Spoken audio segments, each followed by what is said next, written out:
మంత్రి ఉత్తమ్ కుమార్ పై మాజీ మంత్రి హరీష్ రావు ఫైర్ అయ్యారు. మంత్రి ఉత్తమ్ కు జ్ఞానం ఉందో లేదో తెలియదని తీవ్ర స్థాయిలో మండిపడ్డారు. హైదరాబాద్ లో కొందరు మూర్ఖులున్నారని విమర్శించారు. వాళ్లు కళ్లున్నా చూడరు, చెవులున్నా వినరని ధ్వజమెత్తారు. కాళేశ్వరంతో ఒక్క ఎకరం కూడా పారలేదన్నారు. మరి రంగనాయక్ సాగర్, మల్లన్న సాగర్, కొండపోచమ్మ సాగర్ కాళేశ్వరం ప్రాజెక్టులో భాగం కాదా అని హరీష్ రావు ప్రశ్నించారు. కాళేశ్వరం లేకపోతే ఈ పంటలన్నీ ఎలా పండుతాయన్నారు. బూతులు తిట్టడం తప్ప ఒక్క మంచి పనైనా సీఎం చేశాడా అని ఆయన ప్రశ్నించారు. కేసీఆర్ మళ్లీ రావాలని ప్రజలు ఎదురు చూస్తున్నారని హరీష్ రావు అన్నారు.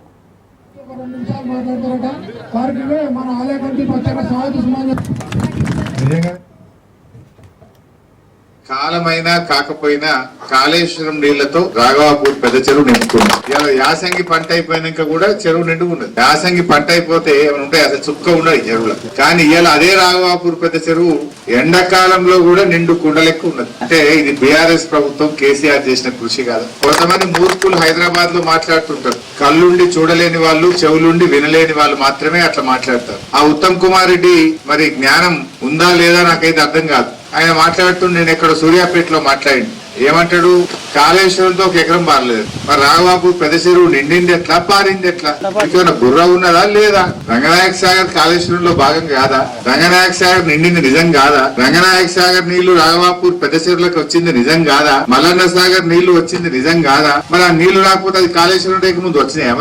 మరి కాంగ్రెస్ వాడికి బుద్ధి ఉందా, జ్ఞానం ఉందా నాకైతే అర్థమైతలేదు. వాడు ఏమంటాడే, కాళేశ్వరం లేకుండానే మొత్తం పంట పండిందట. కాళేశ్వరం లేకపోతే గింత పంట రాఘవాపూర్ లో పడునా? ఈ పంట వండేదేనా? ఈ నీళ్ళు వచ్చేదేనా? మరి వానికి ఏం చెప్పాలి? సోయి ఉందా, సోయి లేదా? అబద్ధం ఆడితేనే అతికెట్టని ఉండాలి.